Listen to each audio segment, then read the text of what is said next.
හිටියේ රෝන්ද ගාලා ආවනේ උඹ. මම ඔබට ඉක්මනට උයලා දෙන්නම් මොනවා හරි.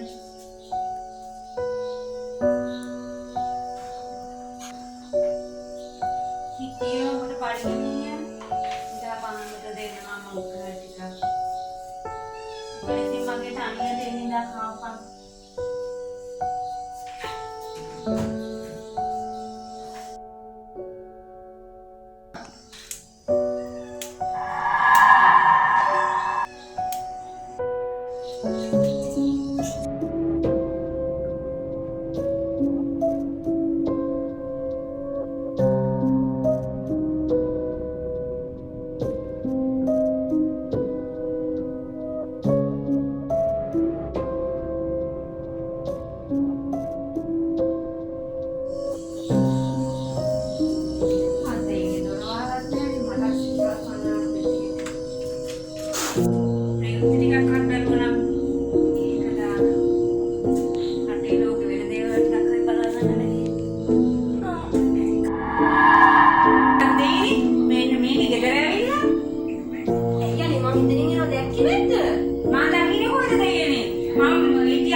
චූටි මොකද වනිදාගන්නේ? හේදි නිදි වෙනවම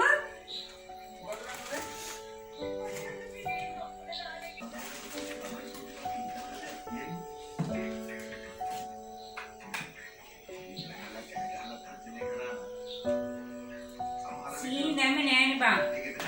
ඔය බිස්කට් එකක් අකුරුත් තියලා සීනි තියලා මේක වෙනකට බොන්නේ නෑනේ දැන් බොන හැටි විතරක්. මොකක් වෙලාද මේකිට?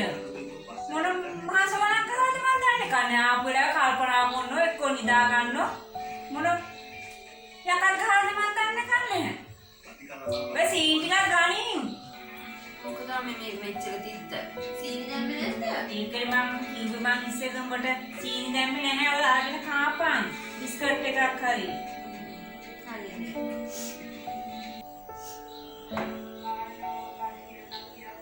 ඒවා නුඹ කෙනේ සනීපෙන් ඉන්නවේ බං. අනේ මමත් යන්නම හිටියේ බං. අනේ මට හරිම ආසයි බං ලොකු කිරි බලන්න යන්න. අම්මට යන්න පුළුවන්ද කියන්නකෝ? බස් වල යන්න බෑනේ. ඒකනේ. පස්සේ බලමු. ලොකු අයත් එක්ක අඬ ගහගෙන ත්‍රිවිල් එකේ හරි මම එක්කන් යන්න. මම කල්පනා කරේ කොහොම හරි ඒකිලි බලලා එන්න යන්න. ඒක තනියමනේ බං ඉන්නේ. ඒවා කොහොමද යන්නේ මුදුගෙන ආවේ? මේ අක්කල උඩින් දවසම පාන්ති. මම ගෙදර ඉන්නකොට ළමයා පාන්ති යන්න නිසා මේ මං දවල් වෙන ආවා. ඊසිනේ ඉතින් පොඩක් පරක්කම ඒකේ මීනම් මොනවම හරි දෙයක් කියන්න උත්සාහ කරා. සැරෙන් සැරේට එයා මගේ ළඟට ඇවිල්ලා මොන හරි දෙයක් අඟවන්න උත්සාහ කරා.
පස්සේ මේ රබර් කට්ටිය කිරි කපන්නේ නැතුව බය වෙලා ඕල් මං කිය මුළු පාඩු හින්දා මුළු රබරම ගලවලා දැම්මා. කී අපි තමයි හොදටම කරේ. මීනා මොනවා හරි දෙයක් කියන්න උත්සාහ කරා. මීනා ඒ දේ කියන්න තෝරගෙන තිබුණේ මාව. නිතර මෙයා ආවේ මොනවා හරි කියන්න කියලා මට තේරුණා. මොඩි මොන්නේ? දැන් අත්තට මට සුවතර ඕල්මඩ කිව්වේ. කවද්ද? අර එදා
මහතුන්ගේ මුරකුටිය ගාව ලස්සන මල් පාත්තියක් තිබුණා.